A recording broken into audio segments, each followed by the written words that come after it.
Hello welcome back to our channel. ഇന്നൊരു കുഞ്ഞു video ആണ് കേട്ടോ. അപ്പോൾ രാവിലത്തെ കുറച്ച് കാര്യങ്ങൾ മാത്രം ഉൾപ്പെടുത്തിയിട്ടുള്ളതാണ്. അപ്പോൾ രാവിലെ നമുക്കിന്ന് കഴിക്കാനായിട്ട് പത്തിരിയായിരുന്നു കേട്ടോ. അതിനുള്ള പൊടിയൊക്കെ വാട്ടി വെച്ചിട്ടുണ്ട്. അതുപോലെ നമ്മൾ ഫ്രിഡ്ജിൽ തലേ ദിവസം മീൻ വെക്കുകയാണെങ്കിൽ അത് വെള്ളത്തിലിടുമ്പോൾ മീൻ ഡയറക്റ്റ് മീനായാലും ചിക്കൻ ആയാലും ബീഫായാലും ഡയറക്റ്റ് വെള്ളത്തിലേക്ക് ഇടാതെ കവറ് വെള്ളത്തിൽ മുഴുവനായിട്ട് ഉള്ളിലേക്ക് വെള്ളം കടക്കാത്ത രീതിയിൽ മുങ്ങി നിൽക്കുന്ന രീതിയിൽ വെക്കണം കേട്ടോ. അല്ലെങ്കിൽ അതിൻ്റെയൊക്കെ ടേസ്റ്റ് നഷ്ടപ്പെടും. അതുകൊണ്ടാണ് അപ്പോൾ ഞാൻ അതുപോലെയാണ് ചെയ്തിട്ടുള്ളത്. അങ്ങനെയാണ് ഞാൻ സ്ഥിരമായിട്ട് ചെയ്യാറ്. അപ്പോൾ പുറത്തുനിന്ന് നല്ല കാലാവസ്ഥയൊക്കെയാണ് കേട്ടോ. മഴയൊന്നും ഇല്ല എന്നാണ് തോന്നുന്നത്. അപ്പോൾ ഏതായാലും വെയിലൊന്നും ആയിട്ടില്ല, നല്ലൊരു കാലാവസ്ഥയാണ്.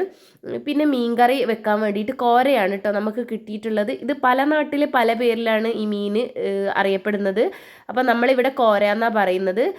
അതിനുള്ള തക്കാളിയും ഉലുവയും പച്ചമുളകും വെളുത്തുള്ളിയും അതൊക്കെ ഇട്ടിട്ട് ഞാനൊന്ന് വഴറ്റിയെടുക്കുകയാണ്. പൊടി വാട്ടി വെച്ചത് ഒന്ന് ചൂട് തണയാൻ വേണ്ടിയിട്ട്, ജസ്റ്റ് ഒന്ന് തണയാൻ വേണ്ടിയിട്ട് വെച്ചിട്ടുള്ളതാണ് കേട്ടോ. പിന്നെ നമുക്ക് ഇന്നലെ കുറേ അധികം കോവക്കയും ക്യാരറ്റും ഒക്കെ കൊണ്ടുവന്നിരുന്നു. അപ്പോൾ ഇന്നത്തെ സ്പെഷ്യൽ കോവക്ക ഉപ്പേരിയാണ് കേട്ടോ. ഉപ്പേരിയായിട്ട് വെക്കുന്നത്. കോവക്ക എനിക്ക് ഭയങ്കര ഇഷ്ടമാണ്. അപ്പോൾ അതുകൊണ്ട് തന്നെ ഇടയ്ക്ക് എവിടെ കണ്ടാലും ഇത് വാങ്ങിക്കും കേട്ടോ. അങ്ങനെ നമ്മുടെ പത്തിരിയൊക്കെ ഉരുളാക്കി വെച്ചിട്ടുണ്ട്. അതുപോലെ മീൻകറിക്ക് വേണ്ടിയിട്ടുള്ള മസാലപ്പൊടികൾ കുറച്ച്, ഒരല്പം മല്ലിപ്പൊടി, കോരയും മാന്തളൊക്കെ മുളകിടുന്ന സമയത്ത് കുറച്ച് മാത്രമേ മല്ലിപ്പൊടി ഉപയോഗിക്കാവൂ കേട്ടോ.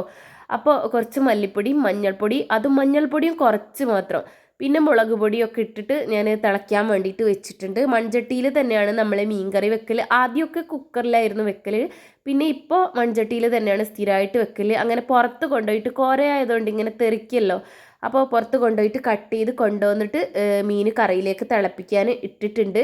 അപ്പോൾ ഞാൻ മീൻ ഇടുന്നതിന് മുമ്പ് കുറച്ച് എനിക്ക് മാറ്റി വെക്കും കേട്ടോ, ഞാൻ മീൻ കറി ഉപയോഗിക്കാത്തതുകൊണ്ട്.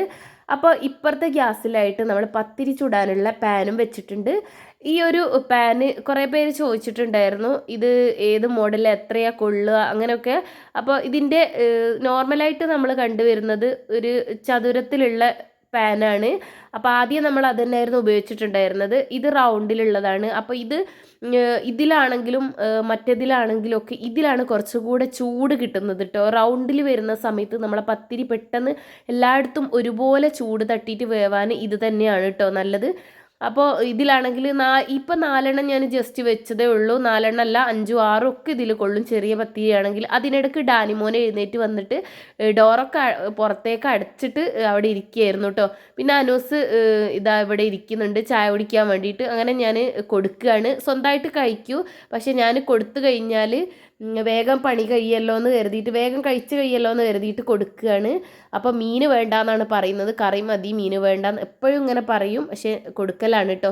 അപ്പോൾ അത് കഴിഞ്ഞ് ഡാനിമോന് ഫ്രഷ് ആക്കിയിട്ട് ഞാൻ പത്തിരിയൊക്കെ കൊടുത്തിട്ടുണ്ടായിരുന്നു. അസ്മൽ കാക്കി അതിനിടയ്ക്ക് എഴുന്നേറ്റ് ചായയൊക്കെ കുടിച്ചു. അപ്പോൾ പെട്ടെന്ന് തന്നെ ഞാൻ ബെഡൊക്കെ ഒന്ന് നന്നായിട്ട് വിരിച്ചിട്ടു. ബെഡ്ഷീറ്റ് ഞാൻ എന്നും എടുത്തിട്ട് തട്ടിക്കുടഞ്ഞ് വിരിക്കും കേട്ടോ. അപ്പോൾ എന്നും നമുക്ക് പുതിയത് വിരിച്ചതുപോലെ തോന്നും. അടുക്കളയിലെ പരിപാടി തുടങ്ങുന്നതിന് മുമ്പ് തന്നെ ഞാൻ ആദ്യം ചെയ്യുന്ന കാര്യം അതാണ് കേട്ടോ. അത് കഴിഞ്ഞിട്ടാണ് പാത്രങ്ങളൊക്കെ കഴുകൽ. ആദ്യം ഫുഡ് ഉണ്ടാക്കും, പിന്നെ അകമൊക്കെ ഒന്ന് നന്നാക്കും, പിന്നെ അത് കഴിഞ്ഞിട്ട് പാത്രങ്ങൾ കഴുകും, പിന്നെ മുറ്റടിക്കും. അങ്ങനെ ആ ഒരു ഓർഡറിലാണ് ചെയ്യൽ. അത് കഴിഞ്ഞിട്ട് ഞാൻ ചായ കുടിക്കാനിരുന്നു. കോവക്ക ഇനി അരിഞ്ഞ് ഉപ്പേരി വെക്കണം. അപ്പോൾ സ്മെൽക്കൊക്കെ പോകാൻ വേണ്ടിയിട്ടൊക്കെ റെഡിയായി നിൽക്കുകയാണ്. അങ്ങനെ ഇത്രയൊക്കെയാണ് കേട്ടോ നമ്മുടെ രാവിലത്തെ ഫുഡ് ഉണ്ടാക്കലും രാവിലത്തെ കുഞ്ഞു വിശേഷങ്ങളും. അപ്പോൾ നിങ്ങൾക്ക് വീഡിയോ ഇഷ്ടപ്പെട്ടെന്ന് കരുതുന്നു. വീഡിയോ ഇഷ്ടപ്പെട്ടാൽ ലൈക്ക് ചെയ്യുക, ഷെയർ ചെയ്യുക, കമൻറ്റ് ചെയ്യുക, സബ്സ്ക്രൈബ് ചെയ്യുക.